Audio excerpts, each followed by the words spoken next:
Namaste, namaste to all of you.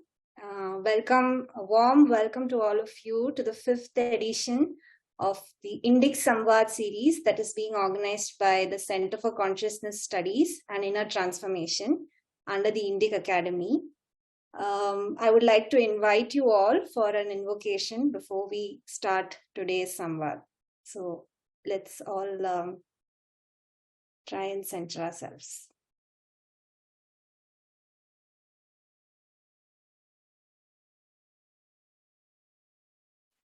Om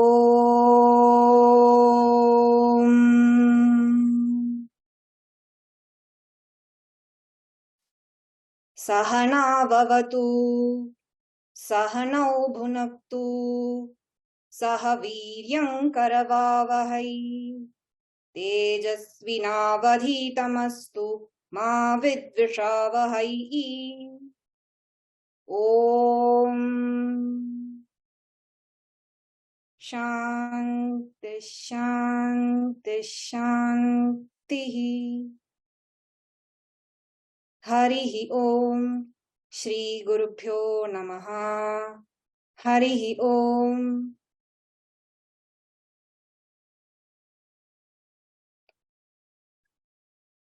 Once again, a very warm welcome to each of you. Before we start today's session, just wanted to quickly share a little bit about the Center for Consciousness Studies and Inner Transformation. It all commenced with Indic Academy organizing its AIP, the Applied Indic Psychology Summit in 2020, where a working group initiated by Dr. Prasad Kaipaji, Sri Raghu Anantanarayananji, and Sri Sai Sampatji decided to distill the key philosophies and applications that Indic psychology holds. And they wanted to distill all of this, including its practices, and nurture a rich community of conscious leaders and integrate Vedic wisdom in today's contemporary times, including areas of global research in cognitive and management sciences. So at CCSIT, we endeavor to offer coaching programs, personalized sessions, organize retreat talks, workshops, and conferences. As part of our endeavors, today's Indic Samvad, we're very grateful to have Shilpa Ji. Namaste, Shilpa Ji, and a very warm welcome to you. I would just hand it over to Sai Ji to take it forward from here. Thank you. Namaste, everybody. Namaste, Shilpa Ji. Thanks for accepting our invitation and gracing this series of Samvads. And this is the 5th one. And interestingly, we had to wait for 5 Samvads to have the Shakti being present. We had 4 gentlemen making the enlightening talks. And we have Shilpa Ji. Shilpa Ji is a professor of psychology, and she has had a very fascinating kind of journey of social action, academics, and research, which she had blended together on her journey. And at present, she is teaching psychology at the Ahmedabad University in Ahmedabad. And as we can see, her interests straddle various domains. So her research has also touched a range of issues, covering questions on life skills, gender, youth and adolescence, yoga and emotion in Indian music, and adjacent areas. Recently, she has founded an organization called Dream Path Foundation. It focuses on guiding adolescents and youth on career and life skill issues, and running all through her academic research as well as social action as a becoming area. Her being has been anchored in as a seeker and she has been anchored herself in the path of yoga and meditation from a very young age. And as she says, she has been illumined on the path by the grace of the divine, which is pervades and guides the universe. Now, on today's talk, Shilpaji will illuminate us on awareness, flourishing, and leadership from the Indian and especially adhyatmic perspectives of Indian philosophy. Of course, naturally, on the way, she will touch upon the compare and contrast with the Euro-American philosophy as it looks at awareness, flourishing, and leadership. And with these words, I would welcome Shilpaji. Over to you, Shilpaji. Namaste. Namaste, dhanyavad.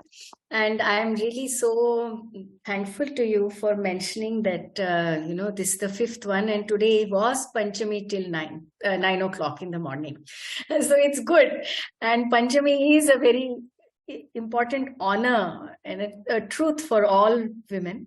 And those all of us who have a woman in us, the divine in us, the feminine divine. So thank you very much for that. And it's very good to know about CCIT and its origins in the 2020 workshop that we had. And it's very good to see that there are several series of interventions that are done. And I'm very thankful that you invited me for this, where I could share something from my own work. So I have thought of that I will speak less and we will discuss more. So, but to set a context or set a stage for a conversation, I will be making 4 or 5 points. And I will share those slides, about 4 or 5 points, and then we can have a discussion on it. I understand that there are some there is an enlightened audience here. There are practitioners, thinkers, and all of us live our values. So whatever we discuss will feed in or will lead in to these ideas that I'll be sharing with you. So let me first start with sharing my slides, just 4 or 5 of them. And so hopefully maybe by, I would imagine that we can finish this conversation, my particular points, in about 40 minutes. And then we are open for questions. Please write in all your questions to Namrata as well as the Indica Zoom here. And I think Namrata we can then discuss those questions. Yeah. Yes, thank you. So the topic is Satchidananda, awareness, leadership, and flourishing. And Satchidananda is such a powerful and yet so taken for granted word when we talk about ourselves and leadership. So let us see, how do we understand Satchidananda, and how do we particularly understand Satchidananda from a leadership perspective. Consciousness in the adhyatmic way, as Saiji was saying, is Satchidananda. Satchidananda is a defining points. These are the defining characteristics of consciousness. So what are the conversation points? The first thing is what initiated this particular thought process in my mind, that one should write and then discuss Euro-American views as well as Indian views, because in many of my classes, when I teach psychology, I would have this question, that what has psychology got to do with consciousness? Matlab, is it not an imposition? Is it not some kind of a self-hypnosis? What is that got to do with this? So this is actually such a strong question, and it provides some series of myths. First is, it talks about the history of colonization and the invisibility of this connection between psychology and consciousness. And Indian psychology, or the Indian psychological thought or adhyatmic thought, has been focused and centered on consciousness, whereas what we think of and what we do as psychology, we think of it as separate from consciousness. And there are several other myths and several other issues that are there, which are very important for Indians particularly, because we have received this split. We have received this fragmentation and split in our knowledge. And this particularly fascinating question, which my students would ask me, has resulted in this book called Decolonizing Consciousness and Reclaiming the Indian Psychology of Well-being. So we will talk first about this. Then we will look at the Euro-American traditions and the Indian traditions briefly to see what are the nuances or the details which have this profound impact on the way we understand leadership and the way we understand flourishing itself.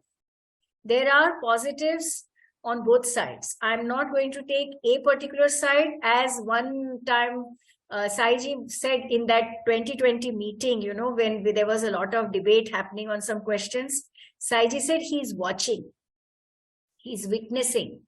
So that was a very profound statement, actually. It shows the practice and the sadhana. So we are looking at taking inspiration from what Saiji said in 2020, as practitioners of life, as seekers of life. I will not take a position either this or that at this point at all. I will take a position of being a witness to both and then understand where is it that we are finding gaps. So we will look at that briefly, and then finally we will come to the derivables, or what are the conclusions, or what are the working conclusions that we can derive out of these ideas about consciousness, about leadership and transformation, or self-transformation and transformation of others. So on the way, I look at some theories of leadership which are there in the management domain as well. And then finally, we will come together with this and understand flourishing a little bit. So let's see what are some of the key insights and some of the key gaps in the understanding of consciousness itself. And I started this with my students saying to me, what is this, ma'am, or teacher, or miss, whatever they say? What has psychology got to do with consciousness? It's a fact of a colonized psychology. Psychology was a very difficult, consciousness was a very difficult term for the whole of the last century in psychology.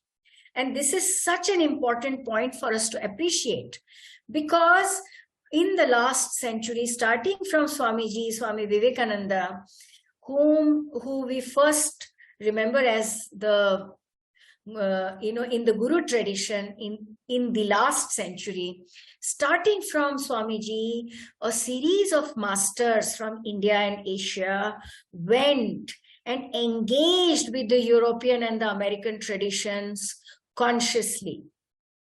They went and they created students there, many of them hidden, many of them visible for all of us, but they created that bridge between the European and the American traditions and the Indian traditions.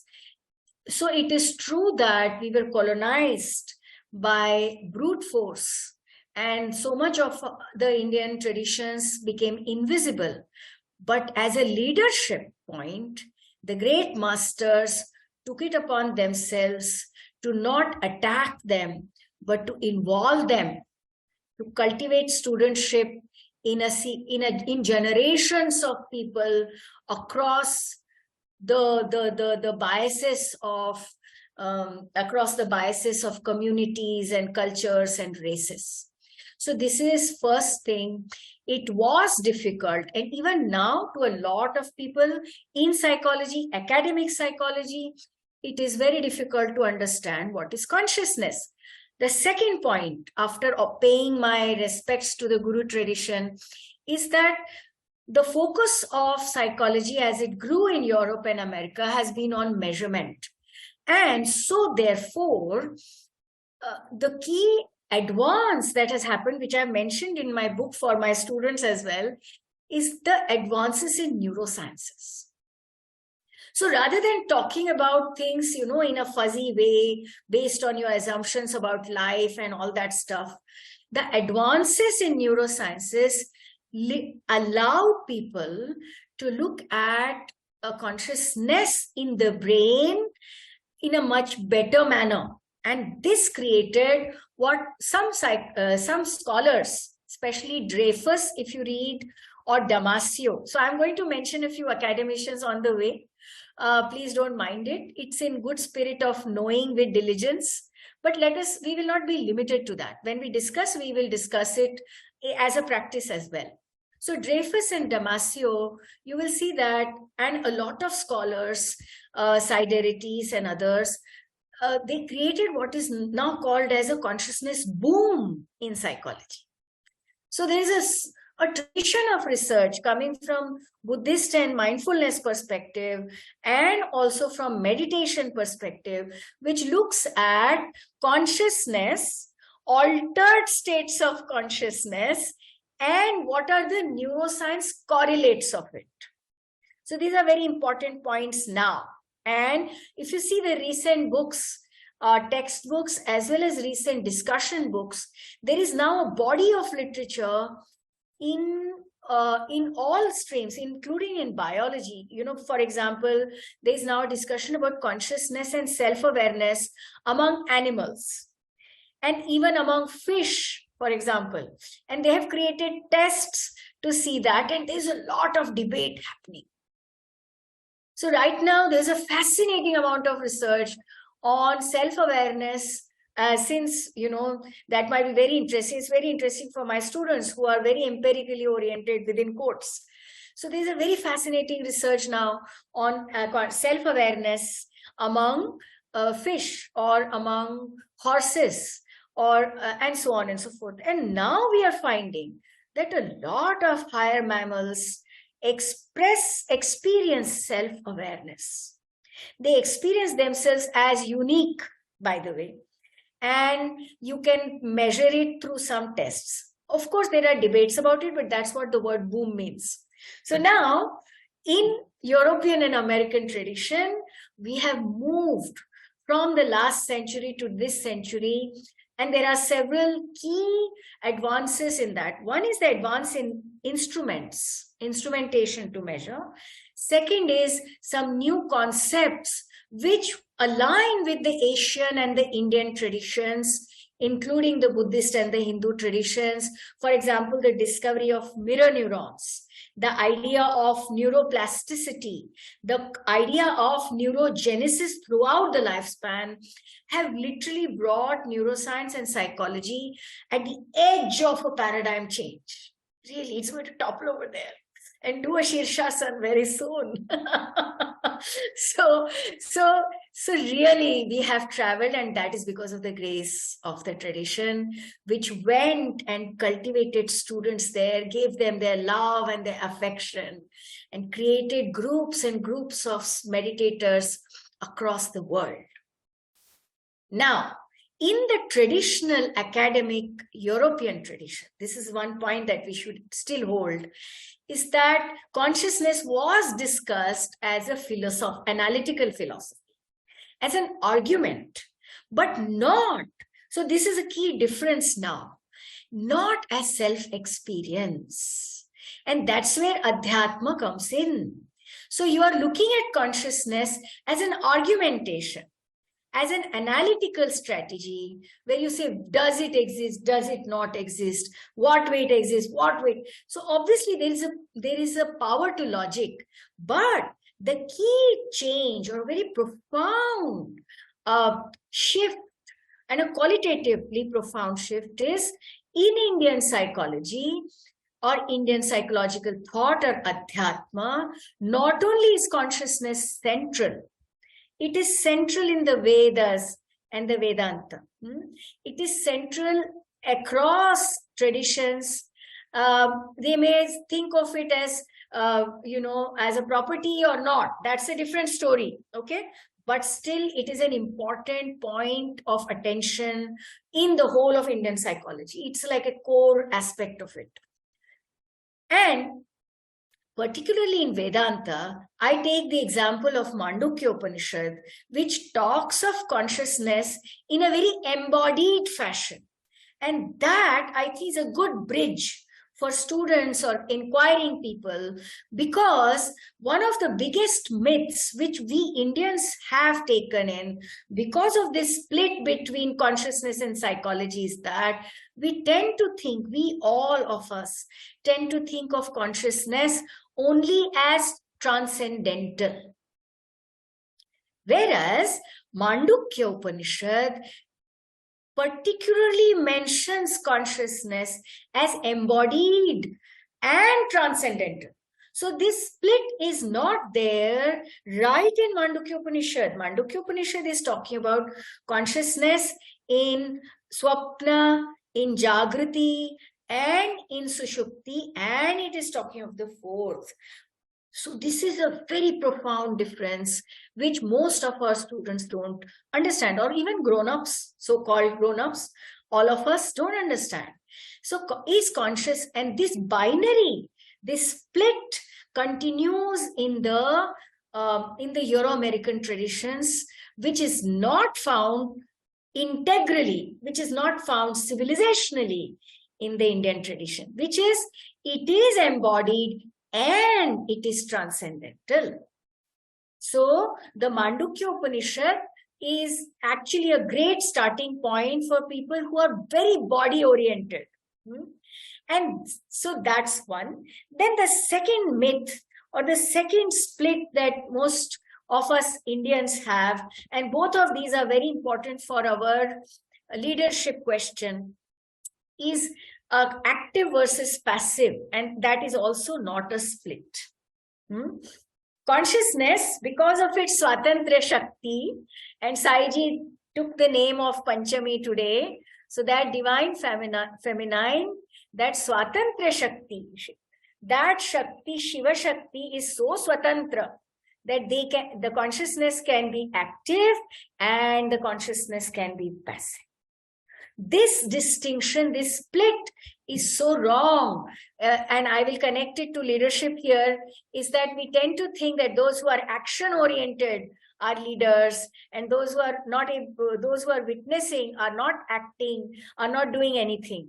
This kind of a split was not there. It was misinterpreted. Even Adi Shankaracharya is usually, sometimes wrongly, criticized. He's a guru, Adi Guru. Even when he discusses it in his logical treatise, which is Brahmasutra Bhashya, he is not putting it as a split.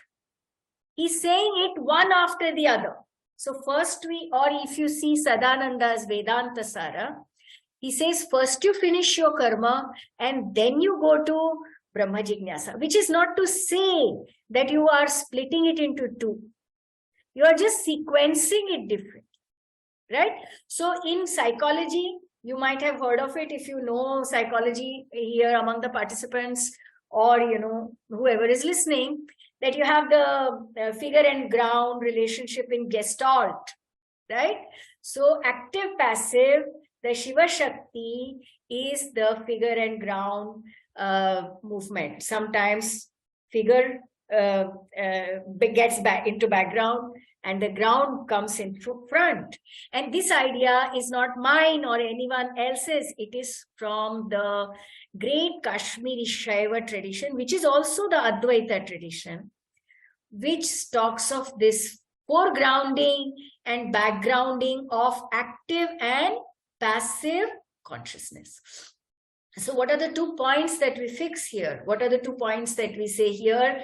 That these splits between psychology and consciousness, map it with split between embodied and transcendental, and map it with this split between active and passive. Across Indian historical intellectual traditions, you will see that there comes a great teacher who sits on the junction or the integration of it and tries to address these so-called splits and integrates it.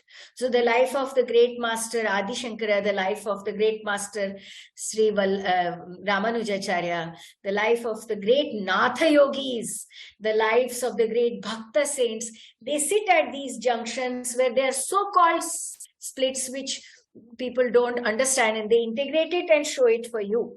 Anyway, there are several words. How do we know that consciousness is central to Indian tradition?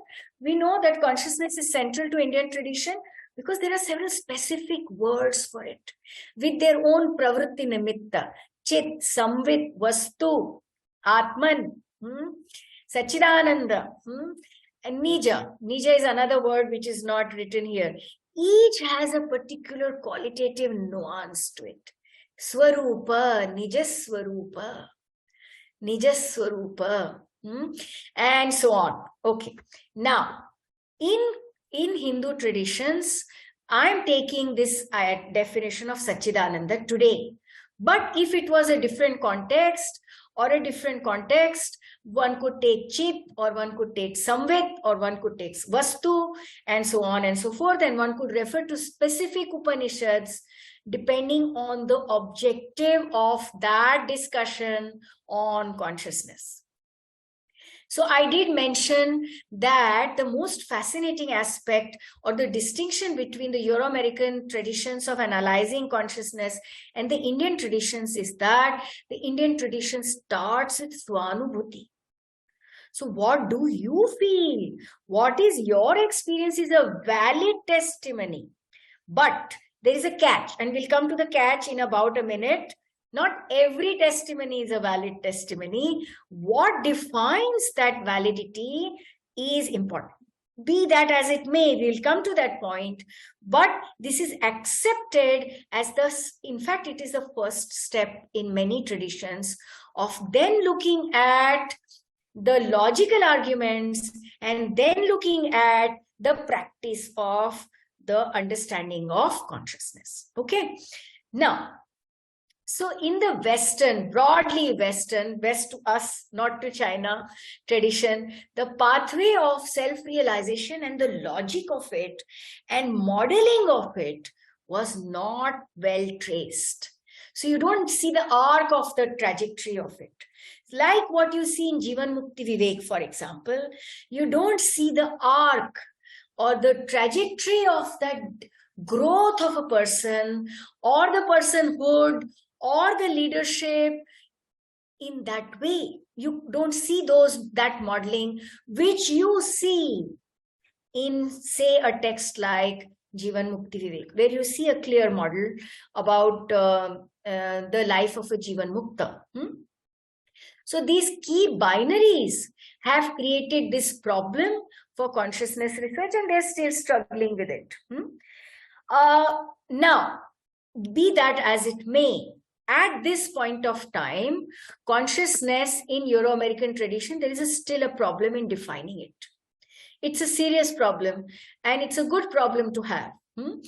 It is largely known by its characteristics. So you can't pinpoint so that they understand.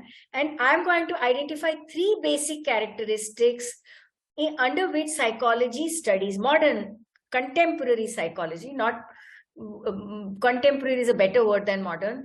Contemporary psychology looks at consciousness research. So we are doing consciousness research. And how do we do consciousness research? Basically, 3 characteristics are very important for contemporary psychologists and neuroscientists. First one is subjectivity. So this is a very important question, and it holds within it 20 hours of a class discussion. How? Because this question is related to robots. So we are So consciousness as a subject is not just about adhyatma.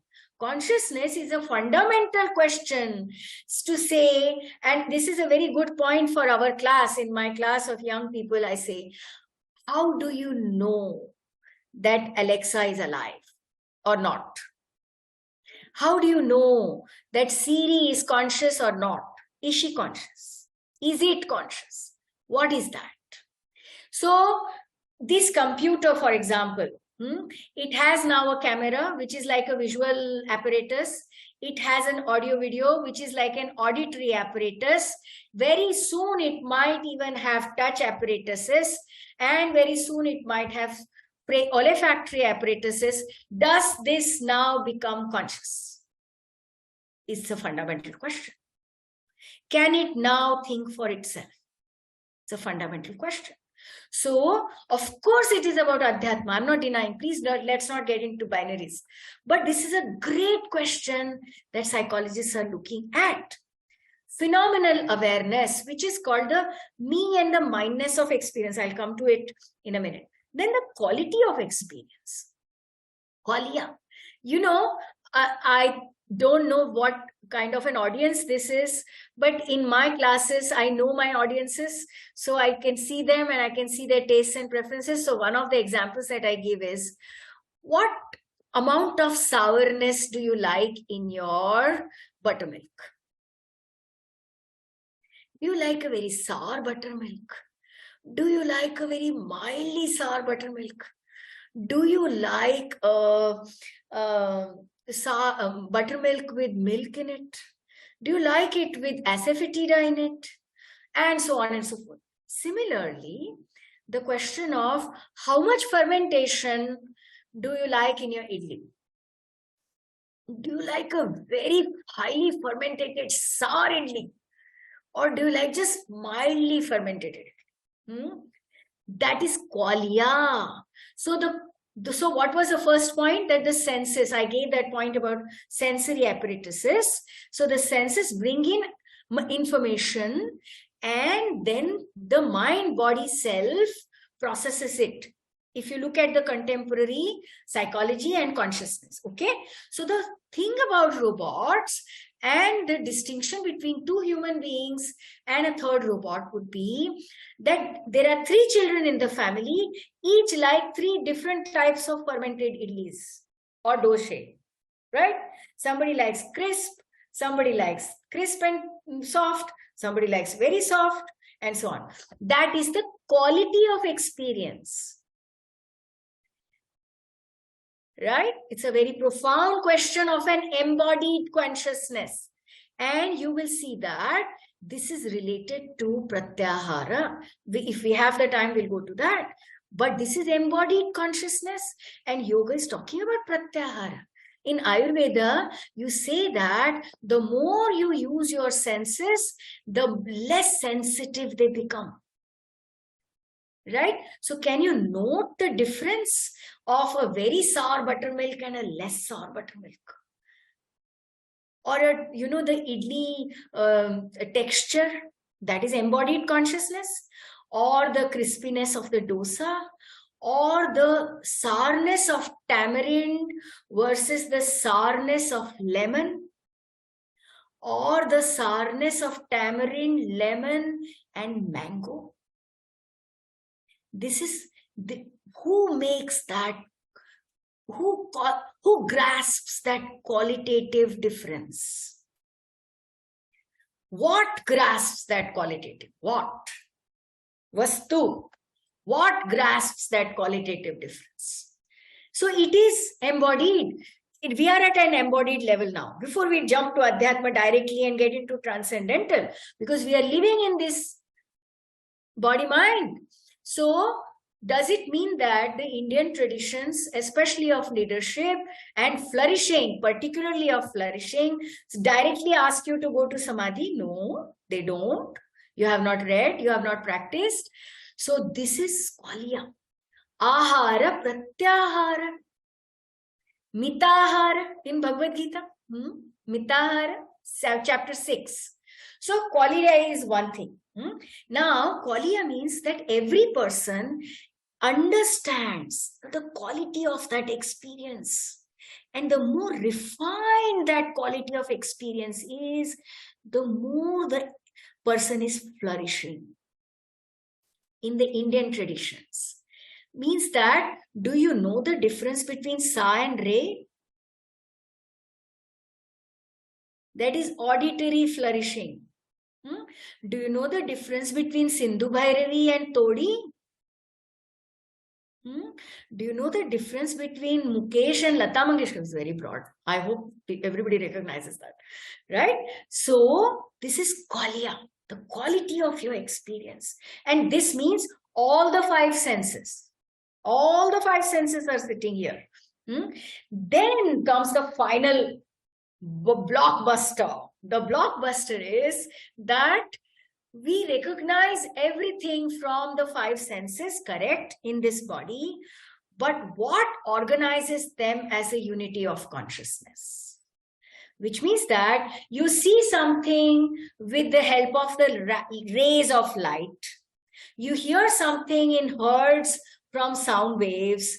You touch something with, the receptors on your skin, but you think it is the same thing. If it was a robot, if it was, is that a sign of consciousness?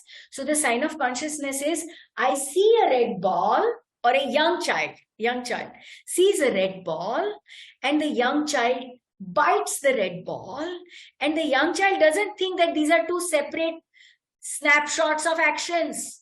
The young child's brain is ready to say, it's the same ball, it looks red, and I ate it. Correct? So that means that in this embodied consciousness, there is a process of consciousness process that brings all these five senses together with a mind. We haven't yet reached the mind yet. Come to the mind now. Now, is psychology only about the mind? Not at all. The whole world knows now. There's a 100-year history of yoga now that says that body, mind together. So body, mind, consciousness together in an embodied mind. Okay? I'm just taking these three because we don't have time. I think I've already spent 10 minutes or 15 minutes on this. Anyway, so now comes the key gap. The key gap is that most of these are understood as originating in the brain processes. So the key gap is that can we say that there is consciousness if there were no sense organs? Can we say that there is consciousness if there was no mind? Can we say that there is consciousness if there was no body, brain? Well, the Indian psychological thought says you can. In fact, Indian psychological thought says that memory persists beyond life and death. But some of the questions that they raise, and which are very important for us to understand, is that, there are certain neurological disorders or disabilities that can happen. And at that point of time, certain aspects of consciousness, visible consciousness, are lost to us. For example, there is a thing called hemiplegia. Hemiplegia is that if there is any brain trauma, then a part of the body is not recognized at all. This raises larger questions or larger points about, is it possible for consciousness to extend itself beyond the body? So I'm just going to keep this question out there. Please park it in your minds. We will take it when there is time. Now, what does Indian psychology say in that embodied consciousness? In that embodied consciousness, we haven't yet gone to transcendental. The Indian psychology says, okay, there is a body, there is a mind, there is a Sankhya perspective, and so on and so forth. Can you be Sakshi to that? Can you watch it? Or do you always have fight and flight? So, is it possible to recognize, I'm not saying cultivate now, that the core of the consciousness is that quiet consciousness, which is watching everything and therefore cohering these three. You recall we said subjectivity, awareness, qualia, and unity. So what is that consciousness which coheres and unites the body-mind? That is a term that we use called Sakshi, witness. watching. Now, this is also an embodied. So I'm taking step by step from the senses onwards, backwards. This is that Indu Shakha Nyaya. This is one of the Nyayas that we study. So Indu Shakha Nyaya means you go from the more obvious to the more subtle or the hidden. So the witness consciousness now is a more subtler and refined understanding of the self. What is that? That consciousness which pervades the body-mind. I'm not saying located in the brain, pervades the body-mind and coheres the body-mind. Brings it together, coheres the body-mind. Now, I just want to very briefly tell you that the hot trending topic in research in consciousness is non-dual consciousness. And people in US and America, US and Europe are trying to study that what happens to the brain when people say that they are feeling non-dual immersion. Now, you might think that non-dual immersion means that you're out of your body. No, yoga says that you might lose body awareness for small periods of time. And there are some references. If there are some scholars here, I'll give you the references.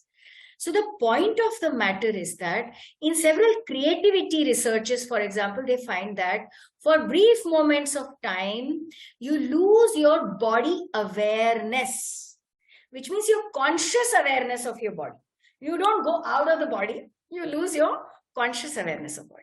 So there may be levels and levels of losing your body awareness systematically, which the Indian psychological thought talks about, which we have not theorized. We talk about the levels of samadhi and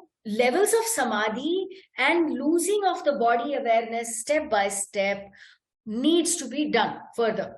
And I will stop at this point. But the basic point is that what is the question that we are looking at? We are saying, what happens to the brain when it is immersed in something? Jab hum tanmay, talleen, laya, what happens to the brain? What does it look like neurologically? Is it that the whole brain becomes quiet? Or is it that some basic, the brain stem processes are working? This is important because you see that the meditative process, our texts actually say that at the highest of samadhis, people are not able to even breathe. Sometimes they lose their breath completely, right? So it means breathing, by the way, is controlled by the brain stem, which is here. So it means that something is happening in the brain, which they are trying to study. They have the equipment, they have the instruments, they have the subjects who are ready to participate, and they are trying to study that. Now, still, this gap which I mentioned is that it remains embodied, which is where we move forward. And then we are saying that, so there are two ways to look at it from a leadership point of view.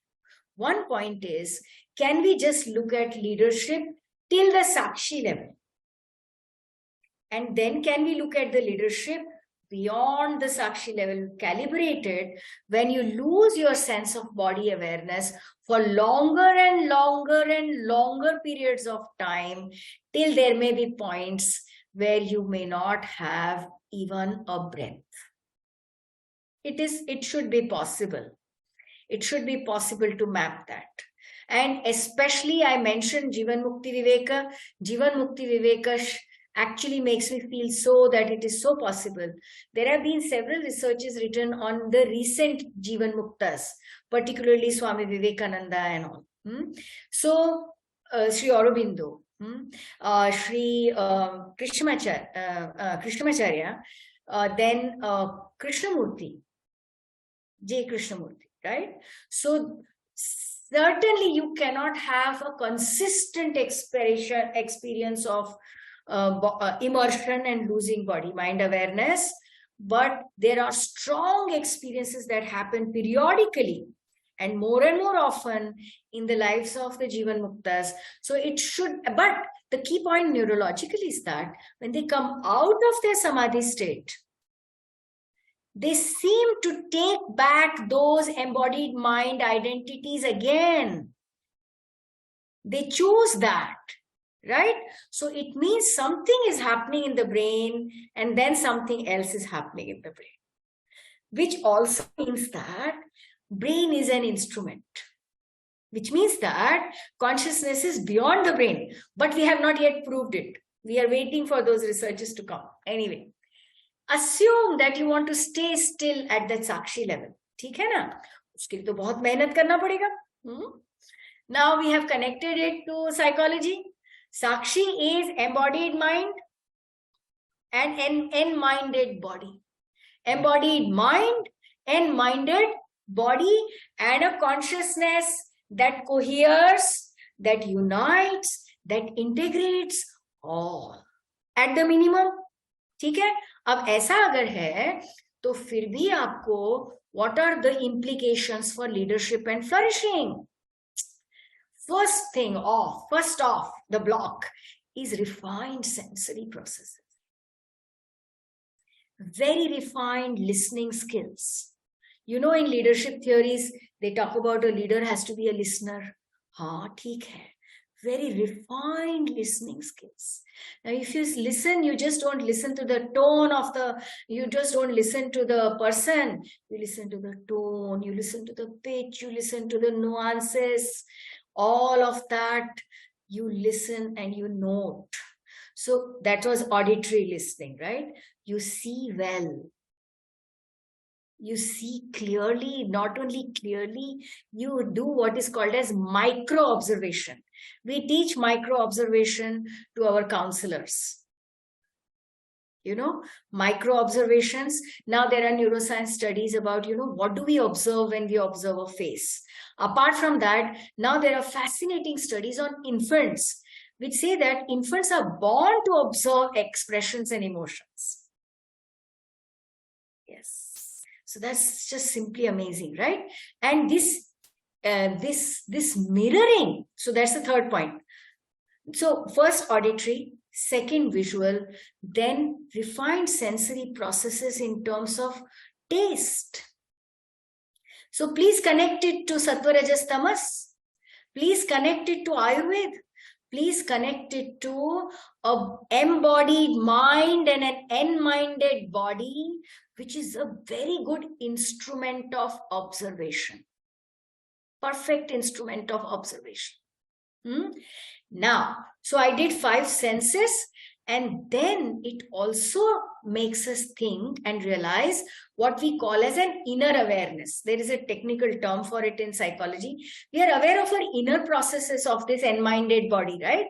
We are aware of our hunger and our appetite. We are not just like robots or computers. Is the computer aware of its processes, internal processes? Only if you ask a question, why is the computer crashing?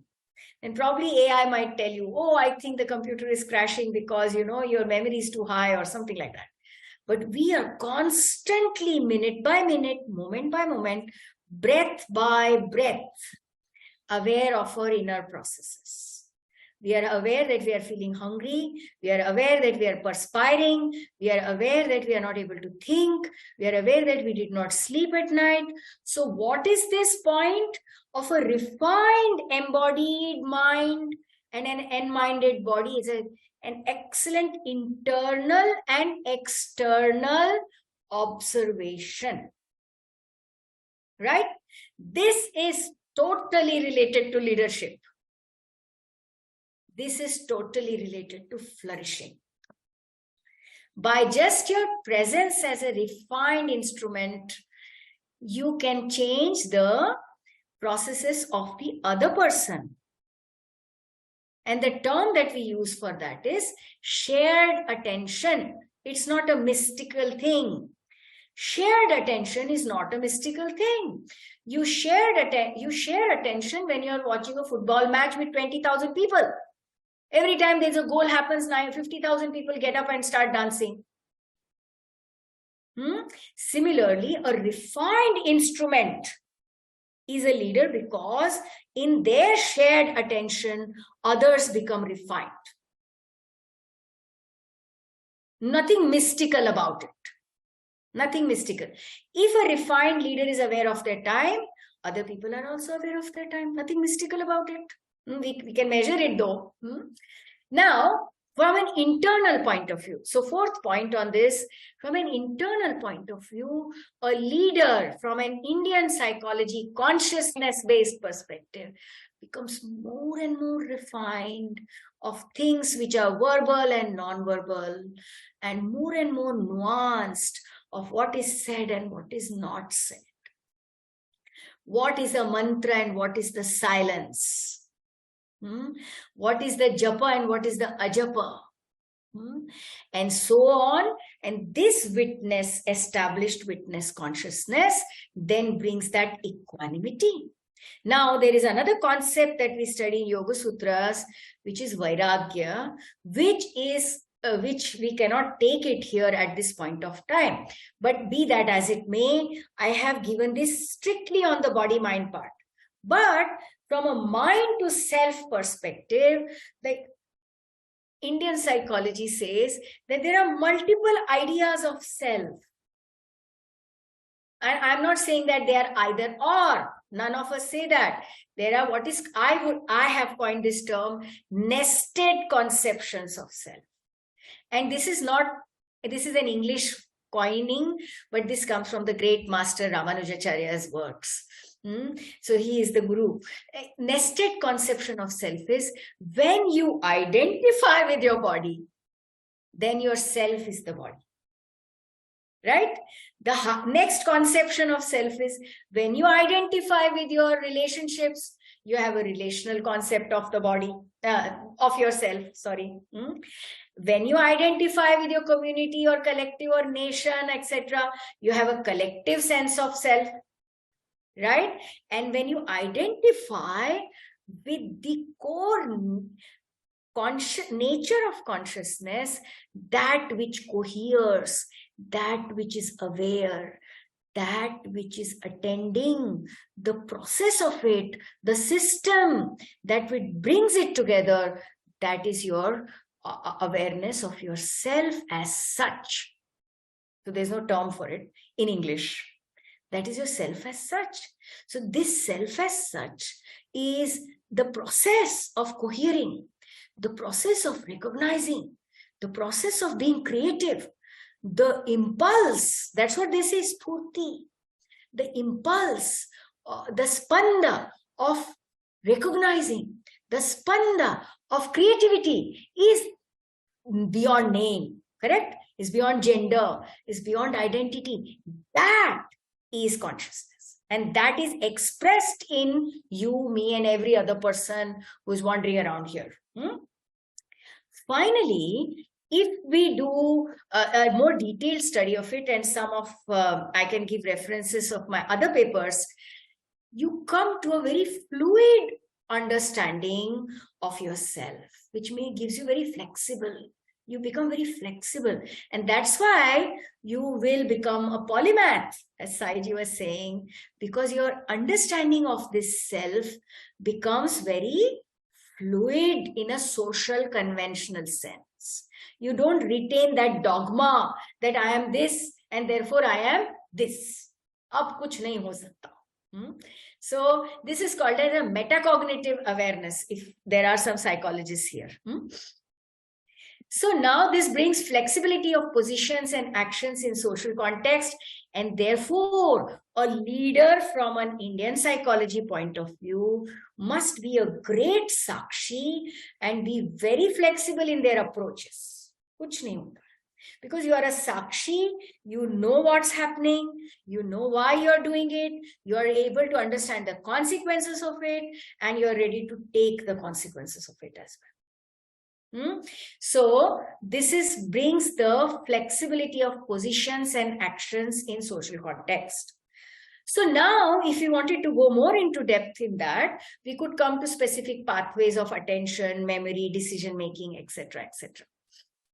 Now, we said that Swanu bhuti, so I'm going to stop at this and the next slide. In another 10 minutes, I will stop. So the key point about Swanu bhuti is Shuddhi. Now, Shuddhi, a lot of young people look at Shuddhi as some kind of a discipline and harshness and all that. So I'm not calling it as purification. Early Indological texts called it as purification. But nowadays, people look at purity and purification in a very negative way. So what we should, the idea is a reconceptualizing is happening at the mental level. Right? A re-representation is happening at the mental level. A refining is happening at the mental level. Or refining is best because it is a nested model. The fact that I have a body, I have a self as a body, and I also have a self as a mind, as a gender, or a self as this or that, doesn't preclude or exclude others. It's a nested model, okay? So this brings us from a shuddhi of a rigid limited awareness to a subtler, more relational, more fluid awareness of all surroundings in us. This is central for leadership. So not only is this instrument very refined instrument, very refined, receptive instrument, but this instrument is also aware instrument of others included in it, which means that at a very basic level, leadership and flourishing both will be Sharira Shuddhi.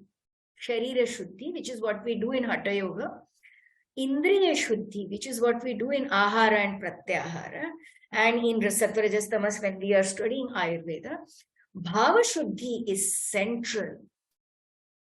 Bhava Shuddhi, then Vichara Shuddhi, which we do through Jnana Yoga, and also Sangha Shuddhi, and there's a word for it, Sangha Shuddhi, Satsanga. And Sri Adi Shankaracharya has written a powerful mantra like Shlok, Satsangatve Nissangatva, Nissangatve Nishchalatatva, Nishchalatatve Jivan Mukti. So step by step. So from Satsanga to Nissanga, from Nissanga to Nishchalatatva, and from Nishchalatatva to Jivan. So that is the Sangha Shuddhi and the Vichara Shuddhi happening together at the same time. So now the final point is this Shuddhi happens when one is a student and it descends when one becomes a leader. Both the processes occur at the same time. They are not sequential. They are simultaneous. One is always a student and one is always a leader. Whether one is a housewife or a student or a CA or a sannyasi, one is always a student because one is always trying to refine. One is always trying to become, to have that Shuddhi. And one is always a leader because whatever one does, it is shared with others in our interaction with others. So now, final point. Leadership, there are several models of social influence in leadership. There are several theories, like a 100-year study. There is situational leadership, which talks about this flexibility. And there are theoretical aspects to it. Then there is a transaction versus a transformational leadership. You can make immediate sense that the leadership that Indian psychology is talking about, which is a consciousness-based leadership, is obviously a transformational leadership. Doesn't mean that transactions don't happen, but transactions are the nimitta. It is a transformation of self and the other. Self as a student and the other as you as a leader. And then there is a theory of leadership on authentic leadership and servant leaderships. These are very recent, more recent theories. Is there an Indian theory of leadership? Well, there's a lot of research. done on Bhagavad Gita, Srimad Bhagavad Gita, particularly the 3rd chapter, which talks of fantastic concepts, beautiful concepts, such as Parasparaha, Bhavayantaha, and Yajna, and Lokasangraha. But the modeling of it has not yet been done. There are efforts to that, but modeling has not been done. Then there are several researchers, more than 300, 400. Professor Mahadevan, who is a professor at IIM Bangalore, has once said that so many studies have been done using some concept or the other of Bhagavad Gita, 3rd chapter. But the conceptual architecture, for what? For a theory, we need a conceptual architecture. As colonized people, we have not done that. I think that's because of colonization, right? So consciousness is engaged implicitly, but because you're looking at one variable, one concept, you're not getting to the substratum of it. What is the uniting factor of all these concepts in Bhagavad Gita? Consciousness. Sri Krishna is constantly talking about consciousness only. But because you are stuck with the concepts, you are not able to engage with it directly. It is self-evident for everybody who is practicing, but it is not for others, because they will say, what has Bhagavad Gita got to do with consciousness? Any question can come, right? So if someone wanted to start working on it, then the concept of adhikara is very good starting point for developing a formal academic theory of consciousness. Now, adhikara is related to yoga, and it is a stepping stone, as I said earlier. And so the final point that I'm trying to make is that if we are able to understand adhikara in activity-based, competency-based, and adhikara is very close to the word competency, which is used crazily by the theories in leadership, then we have a very Indian theory of leadership: awareness, knowing, and flourishing. Awareness, knowing, and flourishing is Satchidananda through the 4 paths of yoga: karma, jnana, bhakti, and hatha. Raj or hatha. Now, adhikara itself as a concept is understood as appropriateness and authority, as well as studentship, both, all the 3 in several traditions. So what are the 4 pathways of leadership? So recall that I'm connecting it to Shuddhi. Shuddhi builds adhikara. Shuddhi is required for Swanubhuti. Swanubhuti is required for that leadership and consciousness, correct? So we are going back now. I've come forward. So building adhikara through jnana, building adhikara through karma, building adhikara to bhava shuddhi through bhakti, and building adhikara through Raja Yoga. And this is something what Swamiji said, Swami Vivekananda said in one of his famous quotations. This is not only Swamiji who has said, this is what Sri Aurobindo has said in his synthesis of yoga. This is what the great masters, Bhagavan Sri Ramana has said. This is what all great masters in the last 200, 300 years said. This started from this movement of bringing all the 4, 5 aspects together, started from the great Natha yogis from the 11th century, several great Natha yogis who have said this. So all these 4 adhikaras together constitute leadership in reference to others. So with this, I'm going to stop my points, and I will be very happy to have some questions and discussions here.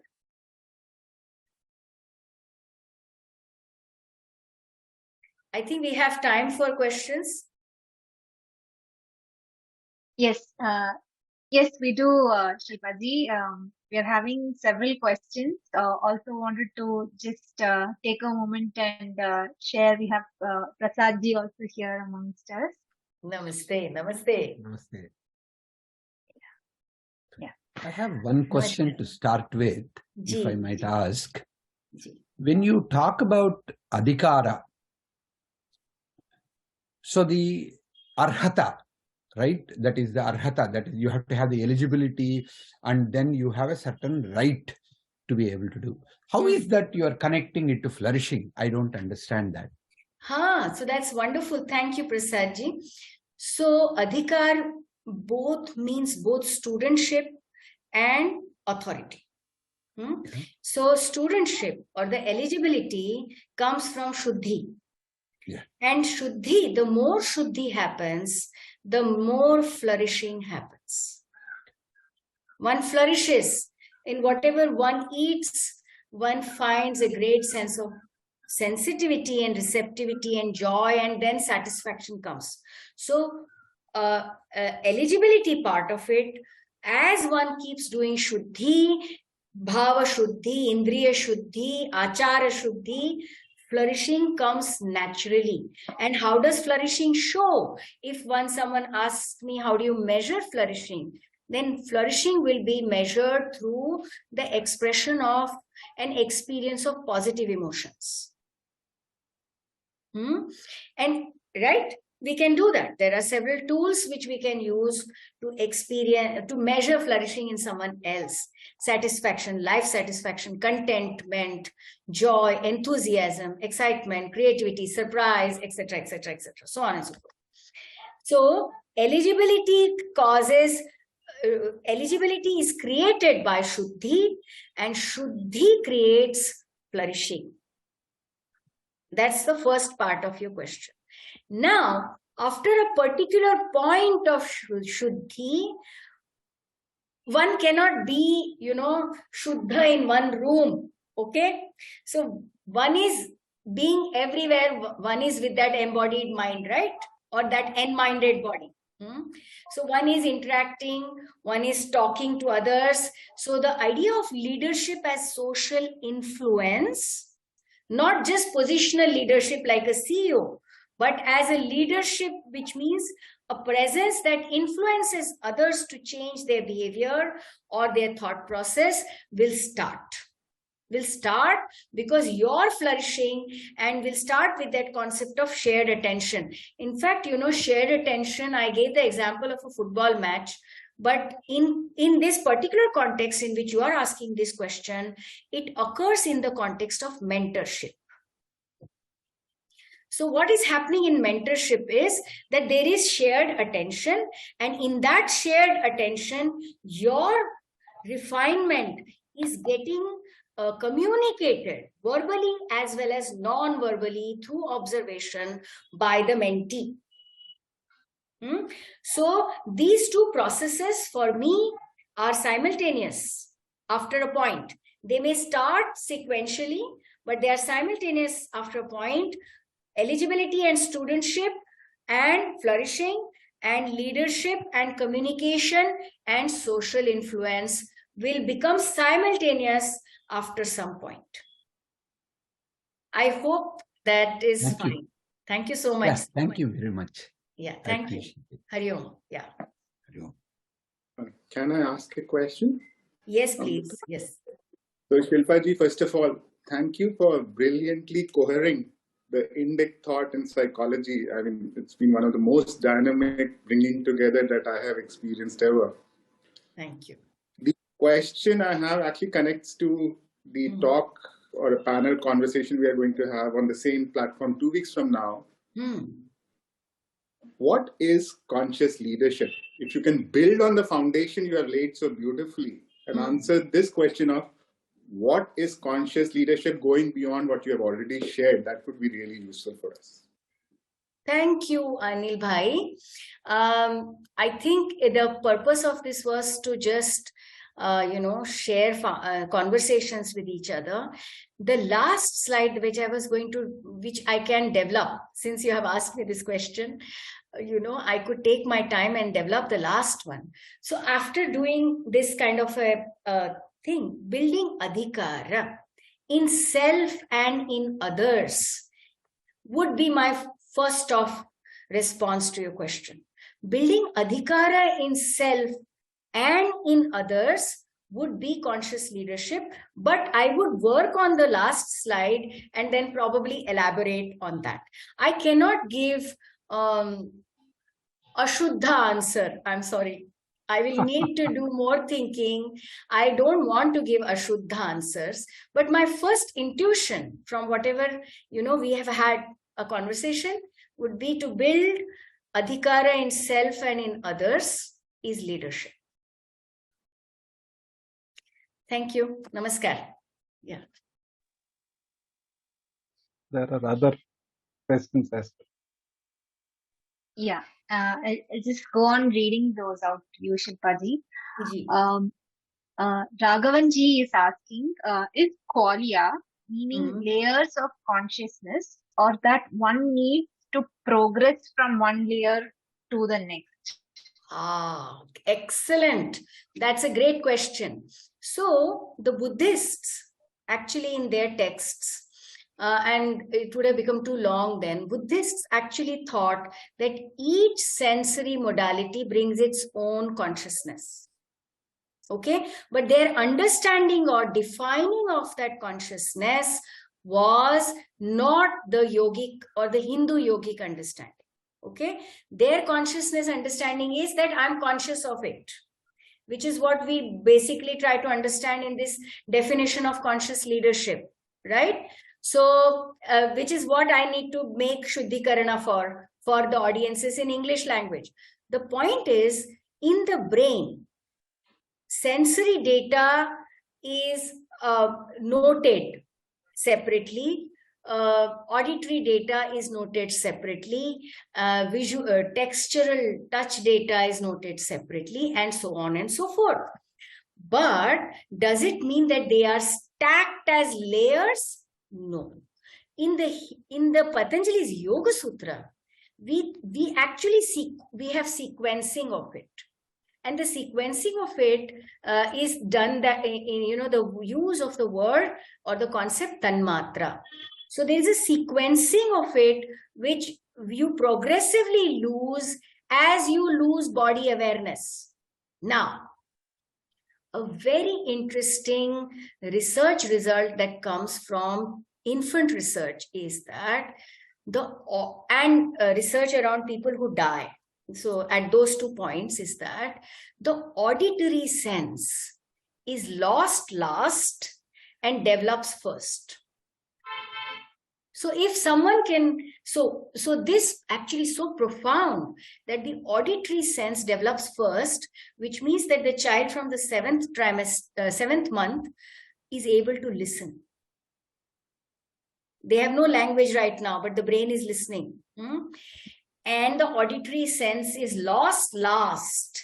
And that's why near the death, we come and talk and take the name of, in the Hindu traditions, or even in the pastoral traditions of Christianity, or in the other traditions, we allow the person to listen even when other senses have lost. So is there a layering of it? Yes, according to yoga, yes. But is there a layering of it according to brain research? Apart from this instance of these 2 points that I have connected, the brain, different areas of brain light up differently. So they haven't yet reached to this point which yoga is saying. I hope I have partially at least answered. Okay. Thank you, Raghavanji. Yeah. Our next question is from an anonymous sender. They have mentioned, I thought psychology was a field of study. Why do you talk about a split between psychology and consciousness in Western scholarship? Excellent question.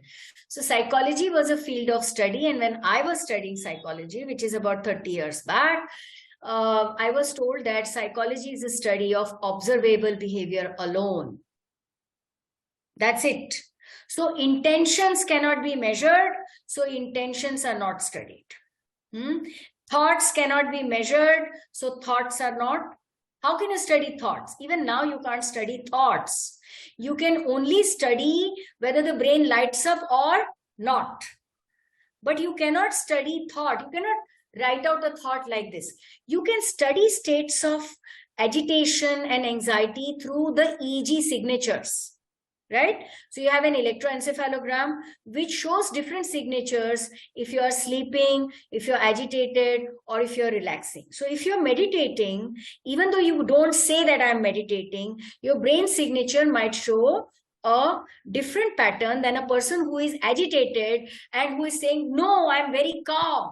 There are lots of people who say that they're very angry. And then they say, no, I'm not angry, I'm very calm. Test them. They will be showing different brain signatures. So the point that I was saying was the definition of psychology itself is changing. Earlier, it was just observable behavior because they don't know how to measure thoughts and intentions. Now, the recent definition is psychology is the study of brain and behavior. Some people say. Okay, then inevitably in all my lectures, students will come and say, what is the definition of mind then? Batao. So the definition of mind is recently taken inspired by Buddhist sources. So mind is defined as a representation of the external world in the brain. Okay, that is what we define mind now in cognitive sciences. Okay, now why is this split happening? Indians are not doing this split. This split was done by the Europeans. I'm not doing this split at all. Indian psychology doesn't do this split. The adhyatmic traditions never did this split. So hopefully maybe another 10 years, we will redefine psychology again. Thank you. Yeah. Yeah, we have one more question from Arvind G. He says, we find various yogas, karma yoga, jnana yoga, bhakti yoga, and raja yoga. In this context, could you please enlighten us as to how to know which yoga we are innately inclined to? The scriptures emphatically assert that we need not follow one yoga alone. Rather, you could choose the one which suits our vasanas. So now this is another of the splits that we have in our minds. So all the four are about consciousness. First point. Okay. The initiating triggers are based on your proclivities and propensities and personalities. So what is an initiating trigger? So this is a question of epistemology. I say, for example, from here, I have to go to Bangalore. Namrata is in Bangalore. I must meet her. Or Namrata is in Ahmedabad. I must meet her. Or Namrata is in Delhi. Now I can go to Delhi by, say I am in Ahmedabad and Namrata is in Delhi. I can go to Delhi by going to Jaipur first and then go to Delhi. Correct? It's on the way. Now there's an expressway going to come, right? I can go to Delhi from Ahmedabad by going to Indore and then going to Delhi. Possible? Not bad. I can go to Delhi from Ahmedabad by going to Bhopal and then going to Delhi. Possible? So this is what these four yogas are. You want to go to Delhi, na? Kya problem hai? Now, there will be some scholars who will say the assumptions of bhakti are different than the assumptions of jnana yoga. At that point of maturity, at that point of shuddhi, you will recognize the integration of those two systems. So at that point of shuddhi, you will recognize that. That's point number one. Point number two is these relate to basic psychological processes. Karma is basically about action and behavior. Jnana is about cognitive processes. Bhakti is about bhava and emotional processes. So there is a principle of the psyche is one. So even if you do bhakti, doesn't mean that you're not thinking. This is a Greek binary, that people who think don't feel and people who don't feel don't think. That kind of nonsense binary is there. It was there in psychology research also. They felt that emotions are very, irrational, etc., etc. But at the level of emotion, at a particular maturity of emotions and bhakti, it will create a new rationality in you. You will then understand and read jnana and you will completely understand it. Correct? So even if you start with one and you follow the next, you will reach wherever. Even if you do only one, you will reach everything, because it is an integrative system. Just do bhakti, it will still give you cognitive clarity. It will still give you, what is that called? A stability of consciousness. It will still give you equanimity. It will still give you pranic control over your breath, etc., etc. You will get into what is called as a bhava samadhi. Yes, true. You may not experience a non-thought state, but you will still experience something. At some point, some new teacher will come and take you further. So you start with whatever. Thank you. Thank you. That evoked a follow-on question, Shilpa ji. Yes, yes.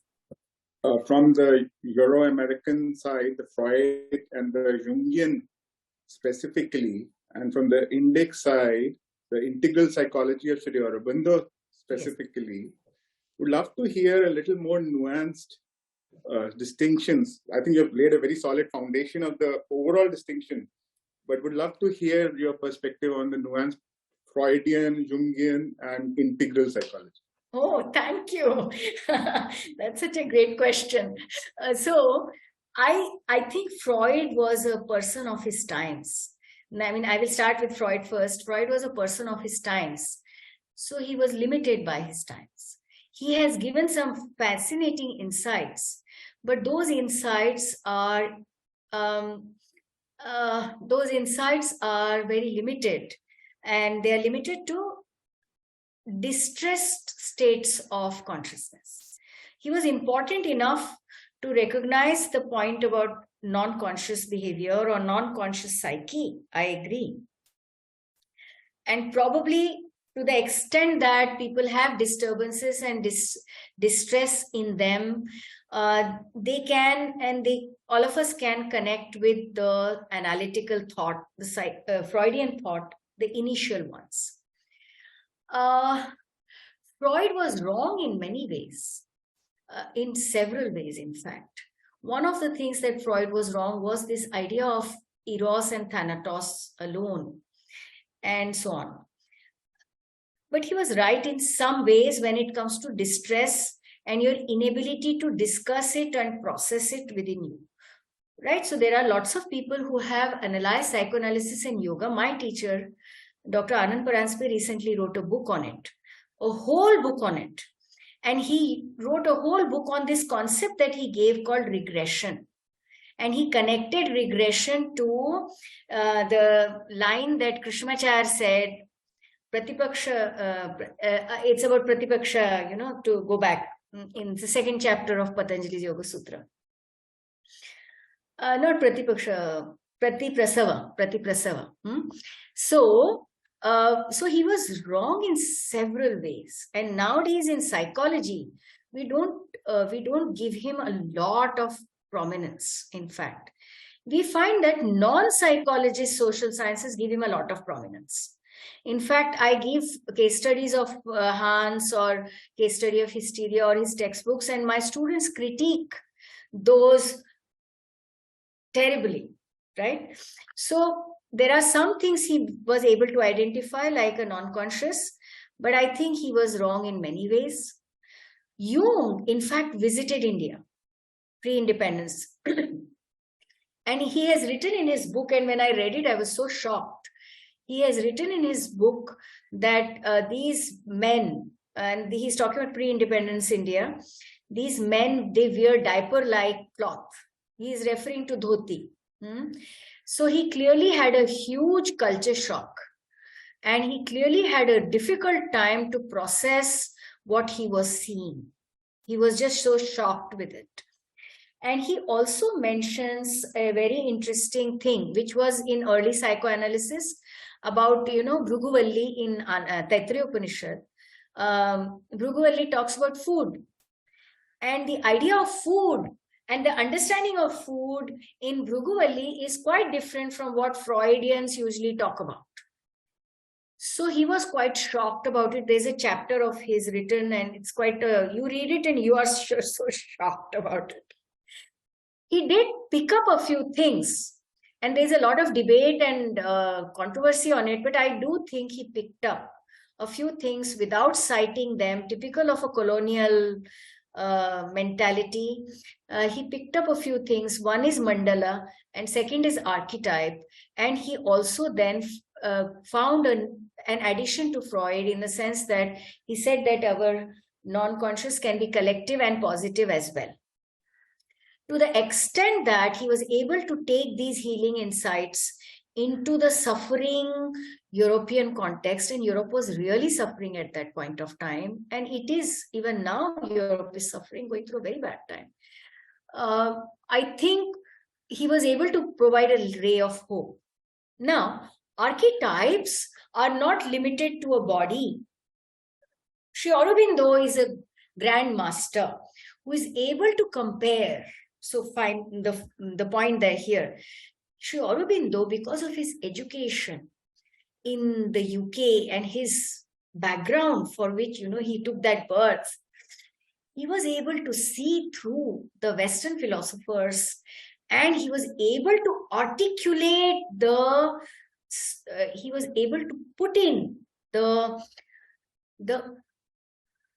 unarticulate, invisible to others integral psychology of India in a way that was understood by a lot of people. And as a great master, he did that integration for us when we were struggling. So in Sri Aurobindo's synthesis of yoga, you see that, but you also see that in Krishnamacharya's. You also see, especially Krishnamacharya and Deshikachar, I think Deshikachar and Kaustubh have written an interpretation of Yoga Taravali, which is out of print. Only if you go to Chennai, you'll find that book. They have precisely said the same things, similar things. Every master will put in their view of it and their learning and their contribution of it. But that is also a very great thing, that if you read their interpretation of Yoga Taravali, or if you read Kashmir Shaivism, which of course Sri Aurobindo was deeply influenced by the Kashmir Shaiv thought. So I think this is how I would say.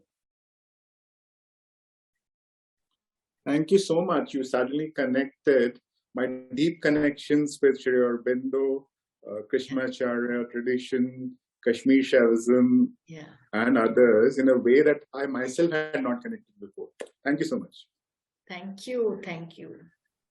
Thank you. Thank you, Shilpa ji. Two words, fascinating and illuminating. That's what comes. And the sheer beauty of somebody committing to the liminal space and then discovering the nuances comes out all through. And I think the ascending studentship and descending leadership is like it's like the Ida Pingala combination, or the helix of the DNA kind of thing. I think some of these are so, so essence kind of sorry to use the word essence kind of coinage. I'm not getting another word for a conceptualization. Very, very fascinating. And the fascination for me started with, you were saying Sat is awareness and Chit is leadership and Ananda is flourishing. So there itself, I think you laid it on our ground. And I think that way of looking at flourishing, that way of looking at leadership, and that way of looking at awareness, I think itself is very beautiful, because we talk about being dhira and veera as not conquering others or whatever, but it's refined elevation of oneself from whatever. And another interesting thing for me was the embodied mind and in-minded body, because I still remember from our IAC interaction where he talked about double consciousness, and that was one double consciousness. Yes, true. Yes. Thank you so much, Saiji. To receive the blessings of a sannyasi is a great thing. So thank you so much for your blessings and your feedback. I will carry it with me for my studentship. Thank you so much. And we will end with a prayer for the Guru. Yeah, we will do that. So should I end with it? Yeah, please. Please do that. Om Brahmarpanam Brahma Havihi Brahmagno Brahmanahutam Brahmaiva tena gantavyam Brahma karma samadhina. Om Shanti Shanti Shanti. Hari Om.